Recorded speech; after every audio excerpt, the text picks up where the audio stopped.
Di tengah gurun Yudea yang sunyi dan terik, jauh dari keramaian kota-kota besar seperti Yerusalem, hidup sebuah komunitas yang sangat tertutup, disiplin, dan penuh ketenangan rohani. Mereka dikenal sebagai kaum Essenes, sebuah sekte keagamaan yang berkembang pada masa akhir periode kedua Bait Suci, sekitar abad kedua sebelum Masehi hingga abad pertama Masehi. Kelompok ini menarik perhatian para sejarawan dan arkeolog karena cara hidup mereka yang sangat asketik, pengabdian total kepada hukum Taurat, serta kedisiplinan komunitas yang luar biasa. Kaum Essenes tidak tinggal di tengah masyarakat umum. Mereka membangun permukiman yang terpisah, tersembunyi di daerah terpencil seperti Qumran, di tepi barat Laut Mati. Di tempat ini, mereka hidup dalam komunitas-komunitas kecil yang sangat teratur dan diatur oleh peraturan internal yang ketat. Setiap aspek kehidupan mereka diatur oleh hukum-hukum komunitas yang bersumber dari pemahaman mereka terhadap kitab suci dan interpretasi spiritual yang mereka yakini sebagai kebenaran tertinggi.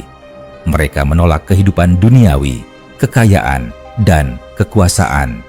Sebagai gantinya, mereka mendedikasikan diri sepenuhnya pada kehidupan rohani, kerja keras, dan studi mendalam terhadap kitab suci. Cara hidup mereka sangat disiplin dan ritualistik. Kaum Essenes memulai hari mereka dengan doa, kemudian bekerja secara kolektif dalam ladang, menulis naskah suci, atau tugas-tugas rumah tangga lainnya. Mereka menjalani hidup dengan pola makan sederhana dan seringkali menjalani puasa sebagai bentuk penyucian diri. Kepercayaan mereka terhadap kemurnian spiritual dan kebersihan ritual begitu kuat hingga mereka memiliki aturan khusus mengenai mandi, pakaian, dan hubungan dengan orang luar. Mereka tidak menikah dalam komunitas tertentu dan keanggotaannya sering diperoleh melalui proses inisiasi yang panjang, mencakup masa percobaan dan ujian spiritual. Salah satu peninggalan paling terkenal yang kemungkinan besar berasal dari komunitas Essenes adalah Gulungan Laut Mati. Naskah-naskah kuno ini ditemukan secara tidak sengaja oleh seorang penggembala muda pada tahun 1947 di dalam gua-gua di sekitar Qumran. Sejak saat itu, ribuan fragmen naskah telah ditemukan, termasuk salinan kitab suci Yahudi yang sangat tua, komentar-komentar religius, serta dokumen hukum dan liturgi yang menggambarkan keyakinan dan struktur komunitas Essenes. Melalui teks-teks ini, dunia modern dapat mengintip ke dalam kehidupan spiritual dan sosial dari sebuah kelompok yang hidup dengan cita-cita kemurnian dan kesetiaan total kepada Tuhan. Kaum Essenes hidup dalam harapan akan kedatangan dua sosok Mesias, satu Mesias imam dan satu Mesias raja. Keyakinan ini mencerminkan pandangan dualistik mereka terhadap dunia, yaitu pertempuran abadi antara terang dan gelap, kebenaran dan kebatilan. Mereka percaya bahwa mereka adalah anak-anak terang yang dipanggil untuk memisahkan diri dari kejahatan dunia dan menanti dengan sabar datangnya pemerintahan ilahi yang akan membebaskan mereka. Meskipun komunitas Essenes akhirnya lenyap dari sejarah, warisan mereka tetap hidup melalui naskah-naskah Laut Mati yang memberikan wawasan penting tentang dunia Yahudi pada zaman Yesus dari Nazaret. Gaya hidup mereka yang menolak kompromi terhadap dunia, komitmen terhadap hukum ilahi, serta keberanian mereka untuk hidup sesuai keyakinan di tengah kesepian padang gurun telah menjadi sumber perenungan bagi banyak kalangan, baik ilmuwan maupun pencari spiritual di masa kini. Selain gaya hidup mereka yang sangat asketik dan komunitas yang tertutup, kaum Essenes juga memiliki sistem pendidikan dan pelatihan spiritual yang terstruktur dengan sangat rapi. Setiap anggota baru yang ingin bergabung harus melalui masa percobaan selama 1 tahun. Selama periode ini, mereka diawasi dengan ketat dan tidak diperbolehkan mengambil bagian penuh dalam kegiatan komunitas.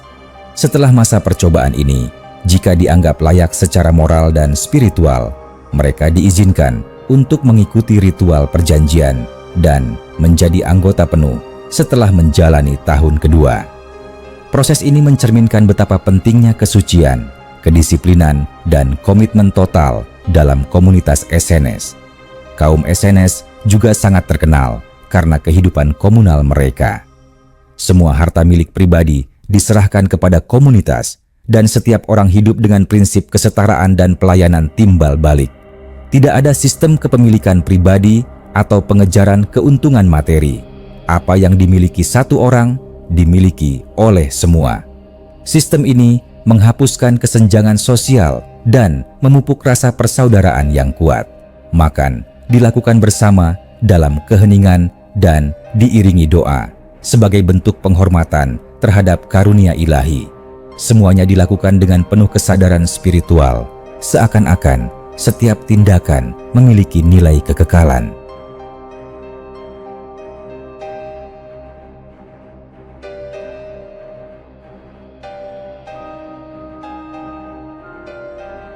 Dalam hal ibadah, kaum SNS memiliki praktik yang sedikit berbeda dengan kelompok Yahudi lainnya pada masa itu. Mereka menolak otoritas keimaman Bait Suci di Yerusalem yang menurut mereka telah tercemar oleh korupsi dan kompromi politik. Sebagai gantinya, mereka membentuk struktur kepemimpinan sendiri yang terdiri dari imam-imam suci dan tetua-tetua yang sangat dihormati. Mereka menyusun kalender ritual yang berbeda dari kalender resmi Bait Suci yang menyebabkan perbedaan dalam waktu perayaan hari-hari suci. Perbedaan ini memperkuat posisi mereka sebagai kelompok yang benar-benar terpisah dan independen secara spiritual. Salah satu dokumen penting yang ditemukan di antara gulungan Laut Mati adalah dokumen komunitas atau dikenal juga sebagai manual disiplin. Teks ini mengatur dengan rinci kehidupan moral, aturan komunitas, tata tertib ibadah, hingga sistem hukuman bagi pelanggaran internal. Pelanggaran terhadap aturan, bahkan yang kecil, seperti berbicara saat makan atau menunjukkan sikap tidak hormat terhadap sesama anggota, dapat berujung pada pengucilan sementara atau bahkan pengusiran permanen. Ini menunjukkan betapa seriusnya mereka dalam menjaga kesucian komunitas sebagai cerminan dari umat pilihan Tuhan. Dalam pandangan kaum SNS, dunia ini berada dalam konflik besar antara kekuatan terang dan kekuatan gelap. Mereka percaya bahwa sejarah manusia sedang menuju kepada titik akhir, di mana akan terjadi perang besar antara anak-anak terang dan anak-anak kegelapan. Mereka tidak hanya mempersiapkan diri secara spiritual untuk menghadapi peristiwa ini, tetapi juga mempersiapkan peralatan perang dan strategi seperti yang dijelaskan dalam teks Perang Anak-anak Terang melawan anak-anak kegelapan. Hal ini menunjukkan bahwa meskipun mereka adalah komunitas religius yang mencintai perdamaian dan kesucian, mereka juga memiliki dimensi apokaliptik yang kuat, sejalan dengan tradisi kenabian Yahudi yang menantikan hari pembalasan dan penggenapan janji ilahi. Tidak diketahui secara pasti bagaimana kaum SNS akhirnya menghilang dari sejarah.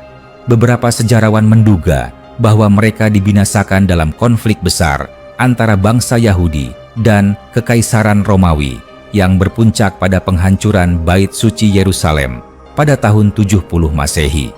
Ada pula teori yang menyebutkan bahwa mereka secara perlahan-lahan melebur dengan kelompok-kelompok keagamaan lain, atau mungkin sebagian dari ajaran mereka mempengaruhi perkembangan awal kekristenan, mengingat beberapa kesamaan dalam ajaran tentang kemurnian hati, kehidupan komunal, dan penantian Mesias. Apapun yang menjadi akhir dari kaum SNS, warisan intelektual dan spiritual, mereka tetap hidup melalui peninggalan gulungan Laut Mati. Teks-teks ini tidak hanya penting bagi studi keagamaan dan sejarah Yahudi, tetapi juga memberikan konteks penting bagi pemahaman terhadap lingkungan religius, tempat Yesus dari Nazaret dan murid-muridnya hidup dan mengajar. Kesetiaan kaum SNS terhadap hukum ilahi, komitmen terhadap kesucian hidup, serta pengabdian penuh terhadap kebenaran spiritual tetap menjadi sumber inspirasi yang tidak ternilai bagi generasi masa kini. Selain aspek kehidupan spiritual dan hukum yang begitu ketat, kaum SNS juga sangat menaruh perhatian terhadap pengetahuan dan penulisan. Mereka adalah kaum terpelajar yang menjunjung tinggi pentingnya menyalin, mempelajari, dan menafsirkan kitab suci. Di komunitas seperti Qumran, mereka mendirikan ruang-ruang khusus untuk menyalin gulungan kitab dan teks-teks keagamaan lain. Di ruang-ruang ini, para juru tulis bekerja dalam keheningan, dengan disiplin tinggi, dan menggunakan bahan-bahan yang sangat berharga, seperti kulit binatang yang telah diproses dengan hati-hati. Proses penyalinan dilakukan dengan ketelitian yang sangat ekstrim. Satu kesalahan kecil pun dapat menyebabkan seluruh gulungan dianggap tidak sah. Ini menunjukkan betapa dalamnya penghormatan mereka terhadap firman Tuhan. Tidak hanya menyalin, mereka juga menulis komentar, tafsir, dan petunjuk moral berdasarkan kitab suci. Karya-karya ini, yang dikenal sebagai pesyarim, memberikan interpretasi simbolik dan aktual terhadap peristiwa-peristiwa sejarah, sekaligus menunjukkan bagaimana kaum SNS melihat dunia melalui lensa nubuat dan pengharapan eskatologis. Salah satu aspek menarik dari komunitas SNS adalah cara mereka memandang waktu. Mereka tidak sekadar hidup dari hari ke hari, melainkan menjalani hidup mereka dalam kerangka besar sejarah ilahi. Mereka percaya bahwa segala sesuatu telah ditentukan oleh Tuhan dan bahwa mereka sedang hidup pada masa akhir zaman. Hal ini memberi makna yang mendalam pada setiap tindakan mereka, sekecil apapun itu. Menjaga kemurnian diri, menjalani puasa, mematuhi hukum komunitas, semuanya dilakukan dengan keyakinan bahwa mereka sedang mempersiapkan diri untuk memasuki kerajaan Tuhan yang akan datang. Pandangan ini memperkuat kesungguhan hidup mereka dan menanamkan rasa tujuan yang tidak tergoyahkan.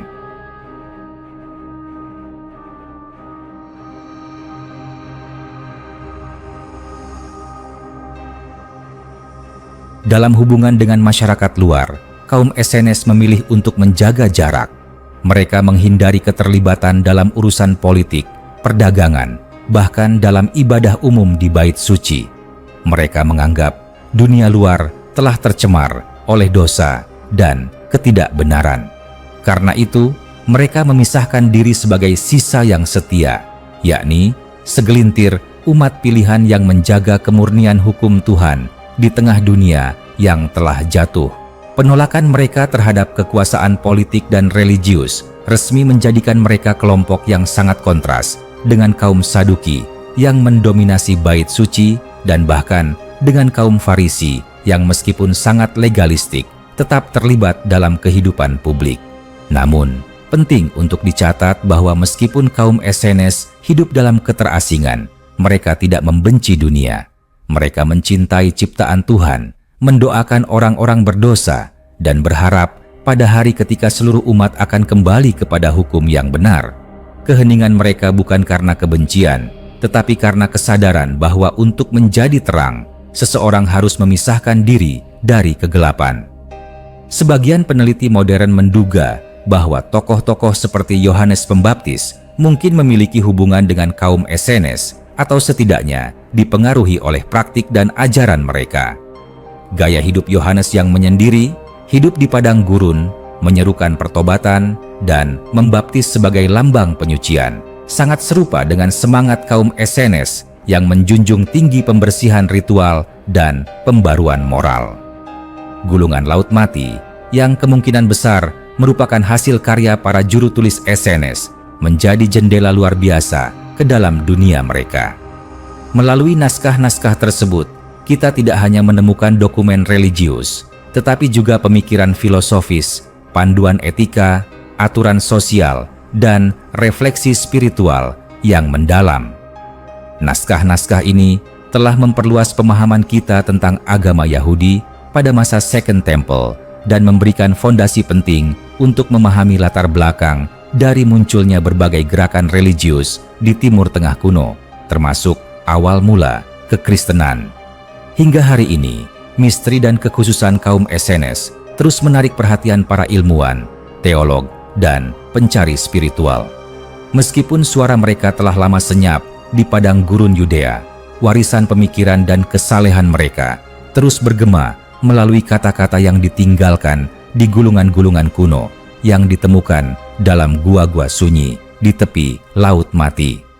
Mereka adalah bukti bahwa di tengah kekacauan sejarah dan tekanan dari kekuasaan duniawi, selalu ada jiwa-jiwa yang memilih hidup dalam kebenaran, kesunyian, dan kesetiaan yang tak tergoyahkan kepada Tuhan. Di balik kehidupan yang tampak sunyi dan jauh dari hiruk-pikuk dunia, kaum Essenes membangun sebuah tatanan masyarakat kecil yang sangat kompleks dan terorganisir. Mereka memiliki struktur sosial internal yang bersifat hierarkis, namun tetap berdasarkan kesalehan dan kepatuhan terhadap hukum komunitas. Pemimpin tertinggi mereka biasanya adalah seorang imam yang dianggap paling murni dan bijaksana dalam hal rohani, dibantu oleh dewan tetua yang terdiri dari 12 pria suci dan 3 imam, mencerminkan pola simbolis yang sangat penting dalam tradisi Yahudi. Rapat-rapat komunitas dilakukan secara berkala, di mana seluruh anggota berkumpul untuk membahas hukum, membaca kitab suci, dan memperbaharui komitmen mereka terhadap perjanjian komunitas. Mereka menyebut diri mereka sebagai anak-anak terang dan meyakini bahwa mereka sedang mempersiapkan jalan bagi datangnya kerajaan Tuhan. Di dalam rapat-rapat tersebut, tidak hanya dibahas urusan spiritual, tetapi juga diputuskan berbagai hal praktis seperti pembagian kerja, sanksi terhadap pelanggaran, dan penyusunan kegiatan ke depan. Kegiatan ini menunjukkan bahwa kaum Essenes tidak hidup secara sembarangan, melainkan menjalani sebuah kehidupan kolektif yang penuh disiplin dan aturan. Dari sisi kesehatan dan pola hidup, mereka dikenal sangat menjaga kebersihan dan keseimbangan tubuh. Meskipun hidup dalam kondisi geografis yang keras dan terbatas, mereka menjaga standar hidup yang bersih. Mereka mempraktikkan ritual mandi suci secara rutin, seringkali lebih dari sekali dalam sehari, menggunakan kolam-kolam khusus atau mikveh yang dibangun di dekat permukiman mereka. Ini bukan sekadar kebersihan jasmani, melainkan simbol penyucian rohani yang melekat dalam setiap aspek kehidupan mereka. Mereka juga menjaga pola makan yang sederhana dan terkendali. Umumnya, makanan yang dikonsumsi adalah hasil dari kerja tangan mereka sendiri, gandum, sayuran, buah-buahan, serta sedikit minyak dan garam. Mereka menjauhi makanan yang dipersembahkan dalam bait suci karena dianggap sudah tidak murni dan hanya makan daging dalam kesempatan ritual tertentu, jika sama sekali. Segala bentuk kerakusan, pesta pora, dan konsumsi berlebihan dianggap sebagai penyimpangan dari kehendak ilahi.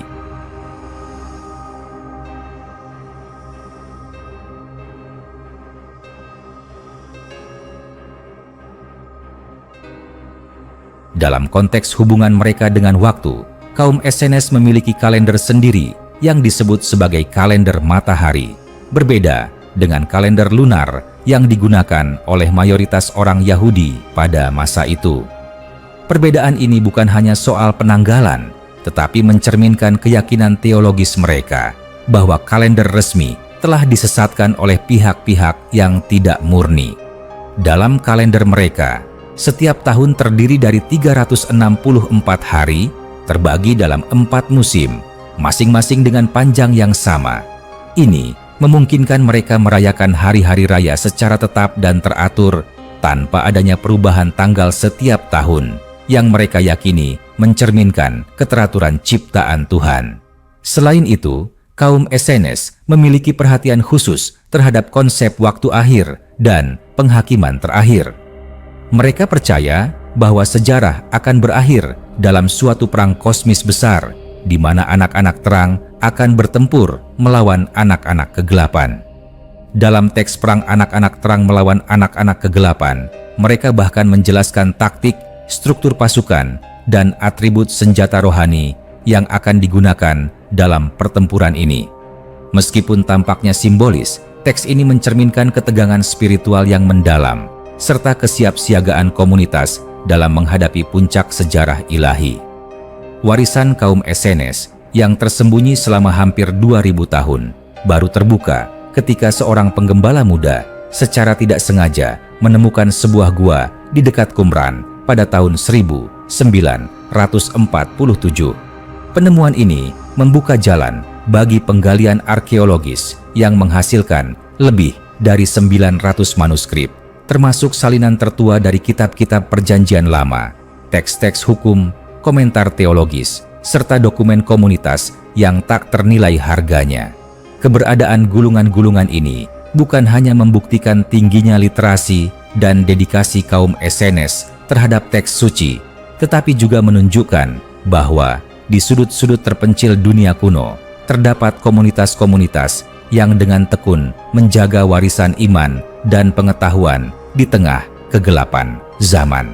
Kaum Essenes mungkin telah hilang secara fisik dari dunia, tetapi semangat mereka tetap hidup dalam lembaran-lembaran naskah kuno, dalam kisah-kisah sejarah, dan dalam pencarian manusia akan kesucian, kedamaian, dan kebenaran sejati.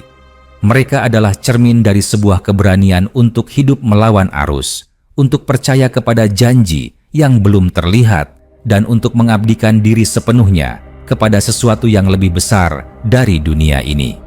Dalam pengamatan mendalam terhadap kehidupan dan kepercayaan kaum Essenes, menjadi semakin jelas bahwa komunitas ini tidak hanya merupakan kelompok keagamaan biasa, tetapi sebuah tatanan spiritual yang terlahir dari kekecewaan mendalam terhadap kondisi moral dan religius pada masa itu.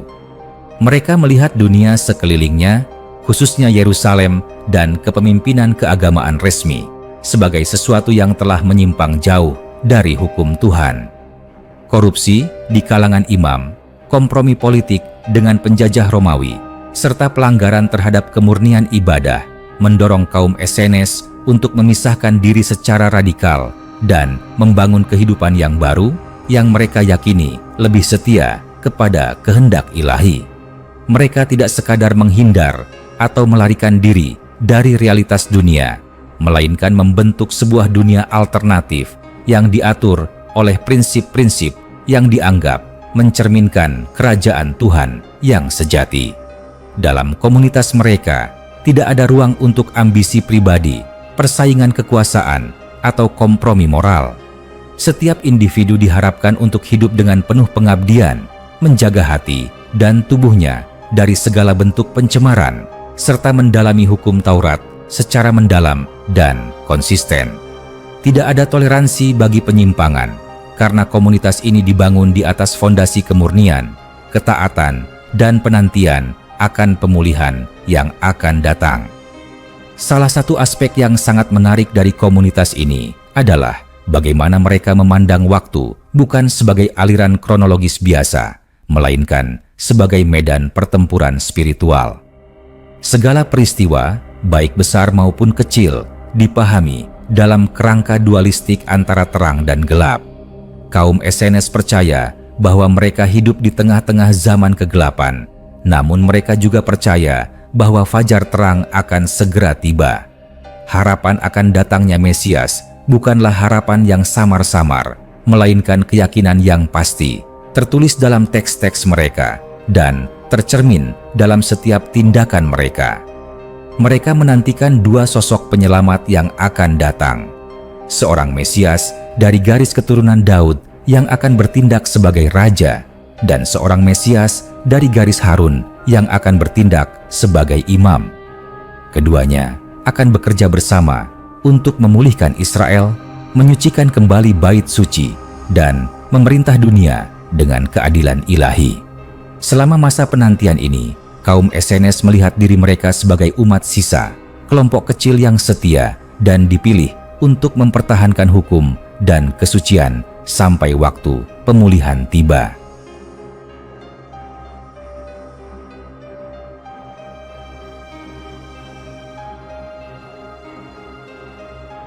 Menariknya, semangat asketisme mereka bukanlah bentuk pelarian dari penderitaan, melainkan sebuah metode disiplin rohani untuk memurnikan jiwa.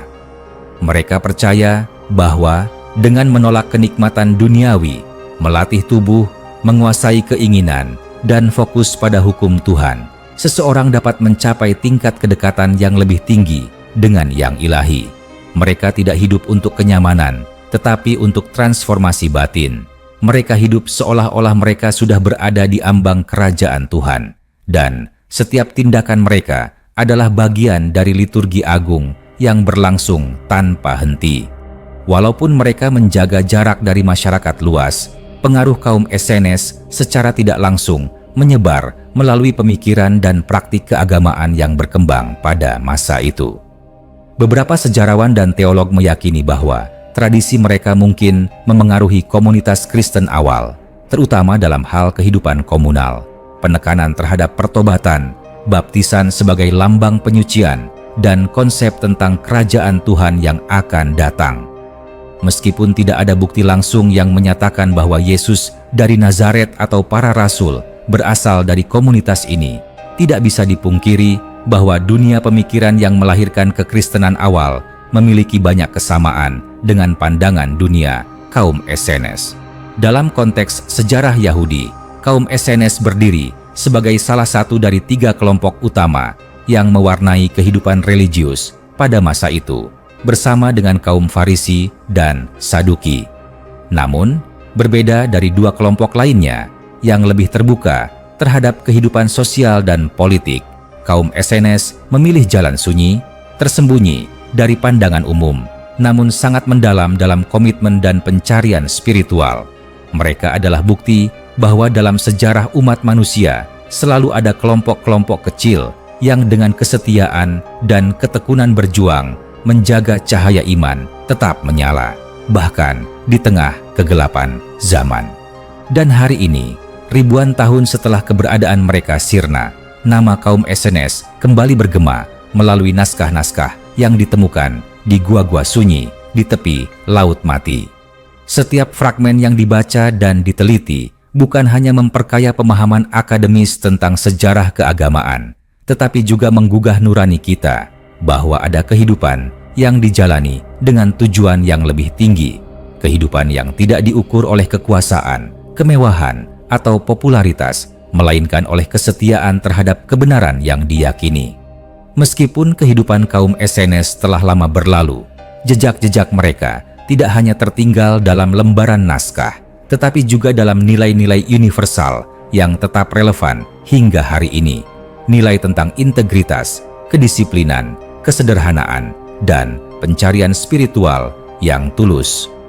Di tengah zaman yang semakin materialistis dan terburu-buru, kisah tentang kaum Essenes menjadi semacam cermin sunyi yang mengajak manusia modern untuk merenungkan kembali arti kehidupan yang sejati. Komitmen kaum Essenes terhadap kesucian bukanlah sekadar formalitas ritual, melainkan perwujudan dari keyakinan mendalam bahwa kehidupan manusia memiliki tujuan rohani yang tinggi. Mereka memandang tubuh sebagai wadah ilahi yang harus dijaga, pikiran sebagai alat untuk memahami kehendak Tuhan, dan komunitas sebagai cerminan dari kerajaan surga yang akan datang. Oleh karena itu, setiap tindakan mereka, sekecil apapun, dilandasi oleh kesadaran spiritual yang utuh. Tidak ada ruang bagi kepalsuan, kemunafikan, atau sekadar simbolisme kosong. Iman mereka diwujudkan dalam tindakan konkret yang terukur dan disiplin. Kaum Essenes juga menempatkan studi dan pemahaman terhadap kitab suci sebagai pusat dari kehidupan mereka. Mereka tidak hanya membaca teks suci, tetapi merenungkannya siang dan malam. Tafsir dan komentar mereka menunjukkan pendekatan yang sangat cermat dan simbolik terhadap isi kitab. Mereka percaya bahwa kebenaran sejati tersembunyi di balik huruf-huruf kitab suci, dan hanya mereka yang hidup dalam kesucian serta menjalani hidup dengan penuh dedikasi yang layak menerima pengungkapan ilahi tersebut. Penting pula dicatat bahwa kaum Essenes hidup di masa yang penuh ketegangan politik dan sosial. Di bawah tekanan penjajahan Romawi, banyak orang Yahudi terpecah dalam cara merespons keadaan. Sebagian mengambil jalan kompromi dan kolaborasi, sebagian lagi memilih pemberontakan terbuka, sementara kaum Essenes memilih jalan ketiga, isolasi, dan transformasi batin. Mereka percaya bahwa perubahan sejati tidak dimulai dari senjata atau revolusi politik, melainkan dari pemurnian hati dan ketaatan terhadap kehendak Tuhan. Dalam cara berpikir ini, kita bisa melihat cikal bakal dari banyak gerakan pembaruan spiritual sepanjang sejarah, di mana orang-orang memilih jalan sunyi sebagai bentuk perlawanan terhadap sistem dunia yang dianggap rusak. Lebih jauh lagi, hubungan kaum SNS dengan alam dan ciptaan juga sangat menarik untuk diperhatikan.